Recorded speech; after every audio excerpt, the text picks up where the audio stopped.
Olá, que bom ter você conosco de novo para mais uma análise aprofundada. Olá. Hoje a gente mergulha na interpretação tipológica da Bíblia, sabe? E o nosso guia é o livro dos tipos. Ah, sim. E olha que interessante, este já é o terceiro livro do autor Marcos Dias que a gente está examinando junto aqui. Parece que o tema ressoa bastante. Verdade, a abordagem dele sobre tipologia é bem específica. Exato.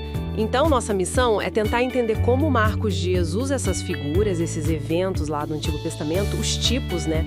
Para, segundo ele, apontar para Jesus e para a igreja, os antípodos. Isso. E ele não vê isso só como um método de estudo, mas como uma chave mesmo para separar o que ele considera a igreja verdadeira das religiões dos sistemas mais humanos.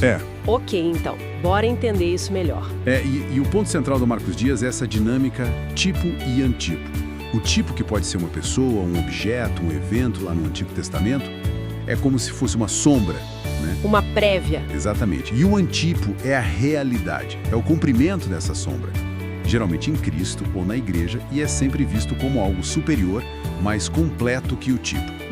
Para Marcos Dias, entender isso é fundamental para pegar o verdadeiro significado das Escrituras e chegar na tal verdade que liberta. Entendi. E ele vai usar exemplos como, tipo, Caim e Abel, a pomba e o corvo, a Torre de Babel, para marcar bem essa diferença entre o divino e o humano, o espiritual e o carnal. Então, essa superioridade do antipo não é só porque vem depois no tempo, é algo na essência mesmo para ele. Exato, é uma superioridade de qualidade, de natureza.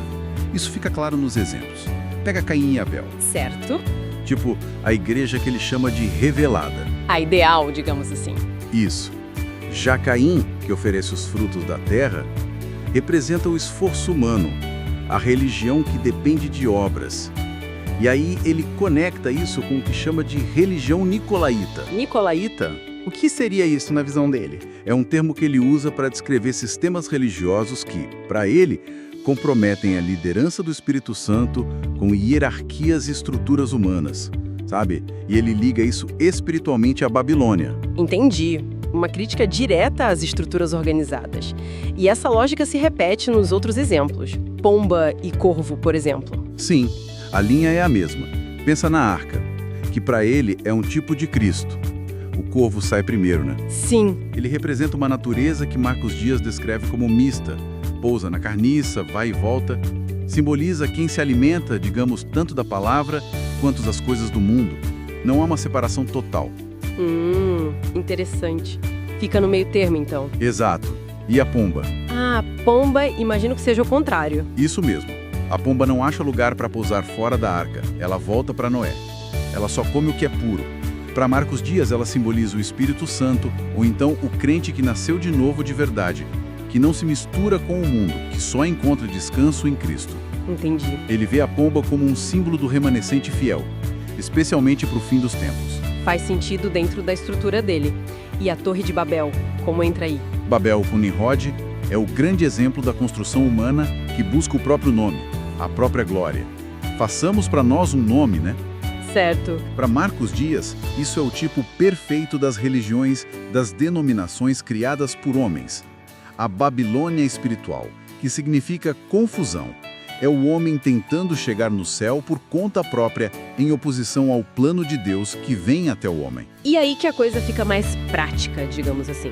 Porque o Marcos Dias conecta essa tipologia toda com doutrinas bem específicas, não é? Exatamente. Ele bate muito na tecla da diferença entre a igreja, que nasce pelo Espírito e Palavra, seguindo o padrão dos apóstolos, e aí ele cita o batismo no nome de Jesus, por exemplo. Sim, esse é um ponto crucial para ele.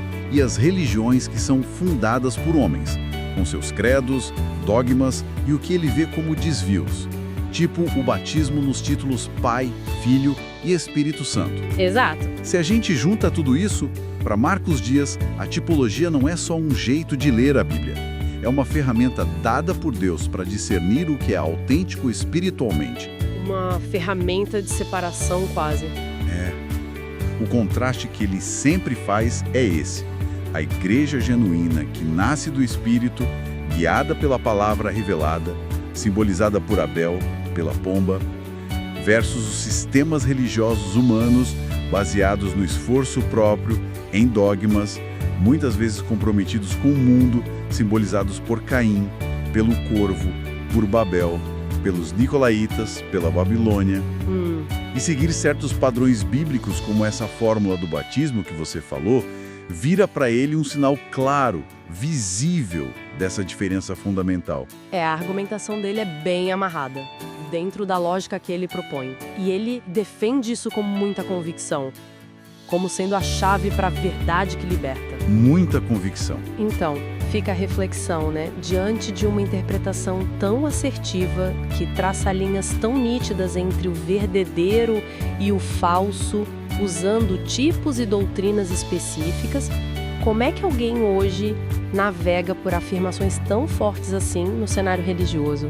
Que ferramentas, que critérios podem ajudar a gente a discernir entre uma orientação que parece genuína e outra que, mesmo dita com toda certeza, talvez seja mais uma construção humana, principalmente com tanta variedade de crenças por aí? É uma pergunta importante para se fazer.